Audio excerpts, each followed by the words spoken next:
मेरा मानना है कि आज अगर इस राज्य में सबसे ज़्यादा अगर ज्वलंत कोई मुद्दा है तो विस्थापितों का मुद्दा है। चाहे वह नगरी का मुद्दा हो या बड़का गांव का मुद्दा हो या झरिया सिंदरी या बड़का या फिर बागमारा का मुद्दा हो, सबसे महत्वपूर्ण सबसे ज़रूरी मुद्दा अगर इस राज्य में है तो विस्थापन का मुद्दा है।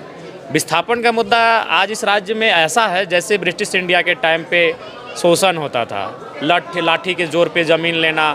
अगर आप ज़मीन नहीं दे रहे हैं तो रात 2 बजे 4 बजे रात अपराधी की तरह आपको घर से उठा कर ले आना, दबाव बनाना, केस मुकदमों में फंसा देना। अब तो प्रेम महतो के घटना को पूरा देश जानता है कि किस प्रकार से एक विस्थापित नौजवान जो अप्रेंटिस करने के बाद ज़मीन के बदले नौकरी की मांग को लेकर धरने पर बैठा था और सीधे कपार पर निशाना लगाकर गोली मारा, अविश्वास से अपने गोली मारा। तो इससे बड़ा दुर्भाग्य और इस राज्य का क्या हो सकता है। इसीलिए मेरा मानना है सबसे ज्वलंत मुद्दा विस्थापितों का मुद्दा है, उसका निराकरण कम से कम करना चाहिए। और बिल्कुल केवल ये लोग विभागीय कार्रवाई का आश्वासन देते हैं लेकिन धरातल पर कुछ नहीं होता है। पिछले सत्र में ही माननीय मंत्री दीपक बिरुवा जी ने कहा था 90 दिनों के अंदर विस्थापन आयोग का गठन कर लिया जाएगा और जो विस्थापित समस्याएं हैं उनका निराकरण किया जाएगा, लेकिन अभी तक आयोग का गठन नहीं हो पाया है। ये दुर्भाग्य और चिंता का विषय है।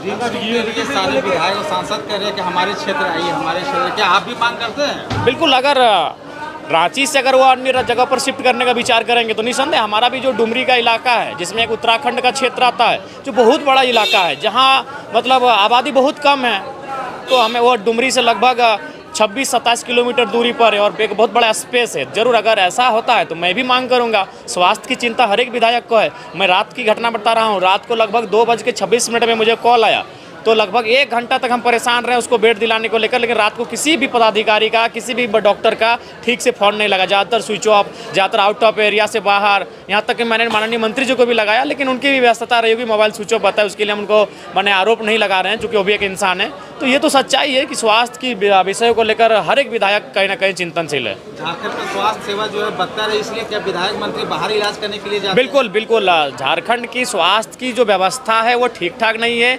हमारे इंफ्रास्ट्रक्चर ठीक ठाक नहीं है, हमारे जो उपकरण होते हैं स्वास्थ्य संबंधित वो उपकरण ठीक ठाक नहीं है, जिस कारण अगर हमारे माननीयों को अगर जरा से छींक भी आती है, अगर खरोच फुंसी भी होता है तो वो दिल्ली, हैदराबाद, गुजरात चले जाते हैं इलाज के लिए। और आम व्यक्ति अगर वह मैंने बड़ा से बड़ा बीमारी का भी सामना करता है तो उसे रिम्स जैसे सरकारी अस्पताल में इलाज के लिए भर्ती होना पड़ता है और कभी कभी तो दम तोड़ देते हैं। ये भी सच्चाई है।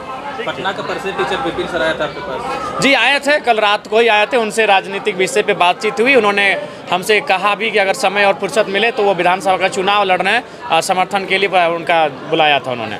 जयराम जी, क्या आप घर में चोट लगा हुआ है? देखिए, डॉक्टर का स्पष्ट कहना है कि आपको कम से कम 5 दिन बिना चहलकदमी के आराम करना होगा, तभी ठीक होगा। और नहीं तो आप अपना उम्र है, आप अपना जिद में जो करना है करिए, लेकिन जो डॉक्टर हम आपको सलाह देंगे कि आपको कम से कम पाँव को 5 दिन रेस्ट देना होगा। तो हम बोले कि सदन के बाद ही ये संभव हो पाएगा।